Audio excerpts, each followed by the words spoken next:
What's up, guys? It's Drac, and this is a new in-box vintage Sharpshooter 2, and also a convenient excuse to shoehorn an ad into this video. Let's go!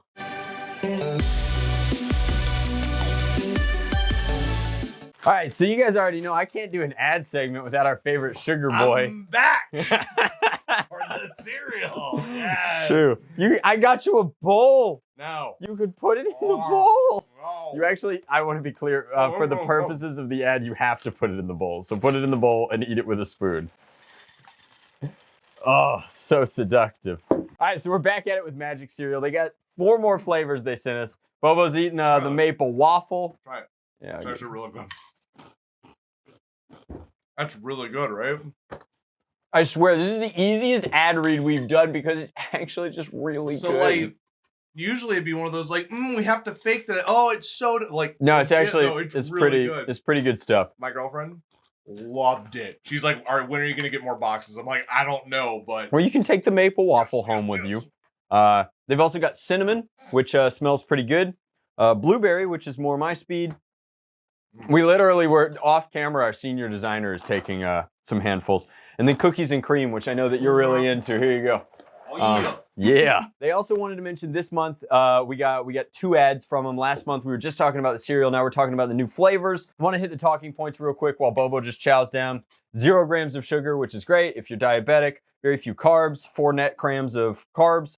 14 carbs in 1 cup! And then 12 grams of protein, which if you're trying to get big, and failing like me, it's actually very helpful. The real talk is I just don't have as much gym time as I really wish I could get in there. But this helps you hit the diet side of that. And then if you're really struggling with getting your breakfast cereal in, they wanted me to talk about this. This is a brand new product. It's this product of Canada, which is probably why the maple syrup tastes so good. But we've got the Cocoa Peanut Butter Magic Spoon grain-free cereal bars. 1 gram of sugar in these, 10 grams of protein, 4 grams net carbs per bar. And I don't technically have to do this, but I want to try one on camera. It looks like each pack gets you 4 cereal bars. Yeah, so these are cocoa peanut butter. They actually look pretty good. So there's your bar, cereal bar. It looks like true to form, it's the cereal plus some fixins. I'll split one with you. All right, here we go. Cheers. Cheers. Ding. Frost. Yeah, it's everything that I like about the cereal in bar form, which means I could throw them in the car. I could eat them on the way to pick up the mail. Real time saver in that regard.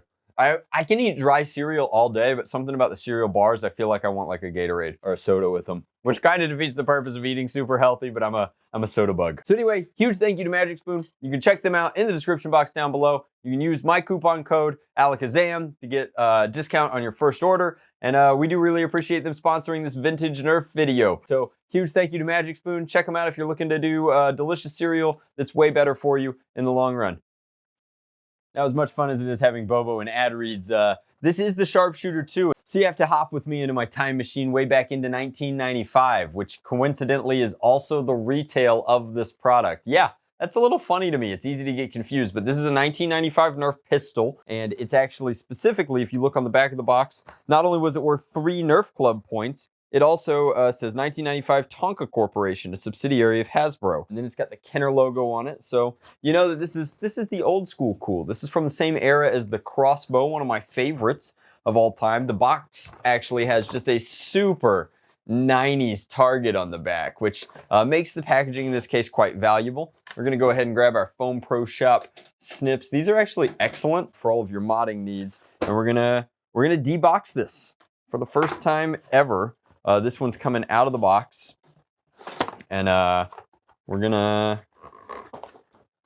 take a look at it. So for 20 bucks, you got a pistol that fired 2 shots. It looks like it comes with an onboard ammo kind of a holder system. And then, oh my goodness, are these the instructions? Normally, I wouldn't want the instructions, but oh man, oh, there's so much vintage goodness in here. All right, so you've got the entire Kenner toy catalog. You can see that they're trying to sell you crashback cars, as well as on the back, they've got all of the Legends of the Dark Knight figures. That's kind of cool. Then you've got Nerf Sports. They're trying to sell the Cyber Strike gear. You've also got the blasters with walkie-talkies. Like all of the Cyber Strike catalog is in here. That's pretty neat. Dude, this is awesome.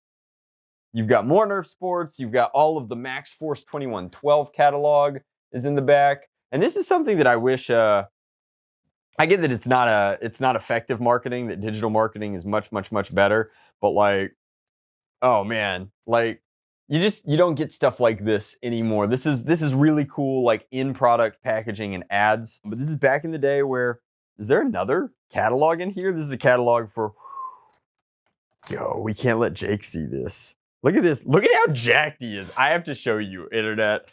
So these are old school Star Wars figures. Obviously, Hasbro's had that contract for a long time. You've got the Boba Fett with the non-functioning missile. You've got Chewbacca, Han Solo with Hoth gear. But this is the one that really does it for me. Luke Skywalker in Dagobah fatigues looks jacked.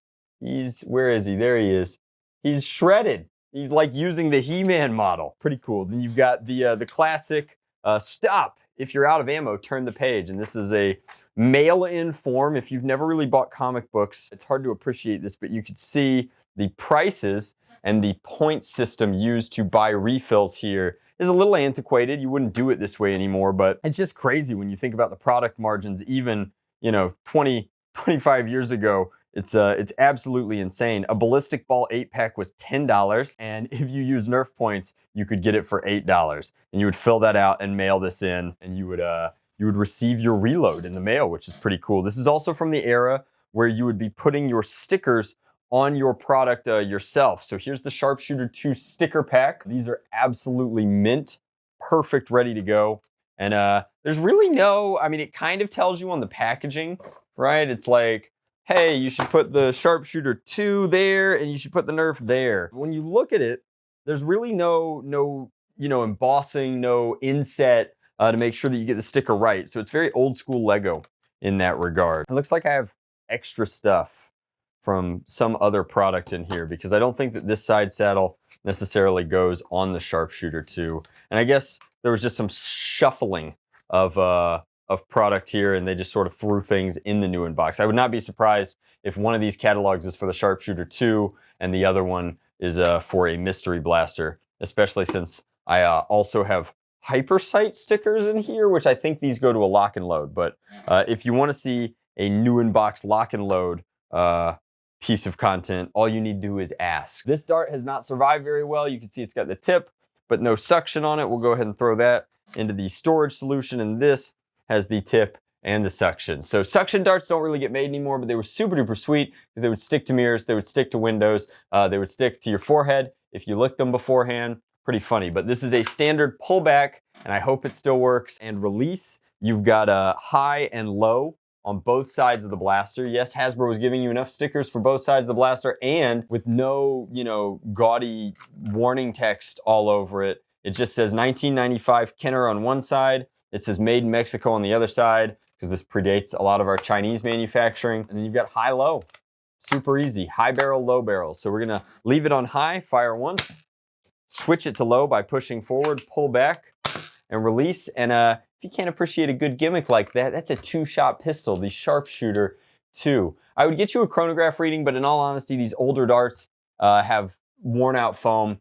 The performance of this is significantly lesser than it would have been back in the day. There's no AR necessarily, but there's also no dart post. It's just a little puff of air through a very desperate for lube plunger, I'm sure at this point, and allows you to get that vintage firing goodness. But what a fun little kind of trip down memory lane to unbox a $20 pistol that honestly stands the test of time. I still think that this thing is very, very cool.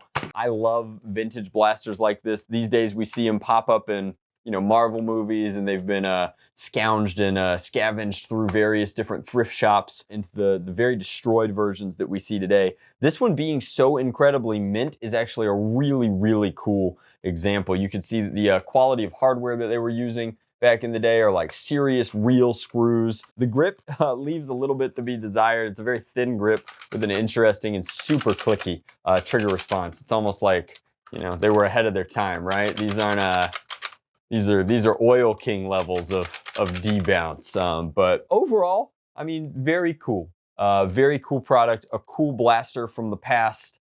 And happy to share with you guys such a mint version of this. It looks like this sat on a KB Toys shelf at $8 before somebody finally took pity on it and brought it home.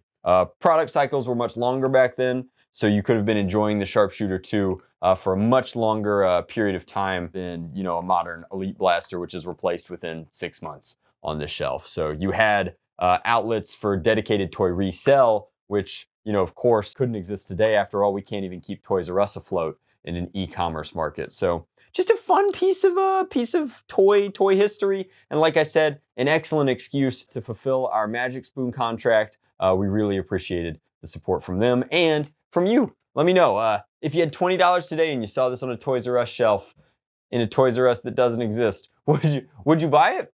Does it hold up? Would you still buy a dual shot pistol that fires oversized ammo for 20 bucks? I think that the Aeon Pro has spoiled us in terms of what a $25 blaster could be, but I think this is pretty cool, and I would definitely say that it has Rocketeer cosplay applications, which is probably what you would have been cosplaying in '95 anyway. Thank you guys so much. Appreciate you watching. Let me know, would you pick up a Sharpshooter 2 in 2022? Much love, blast on, Drac out.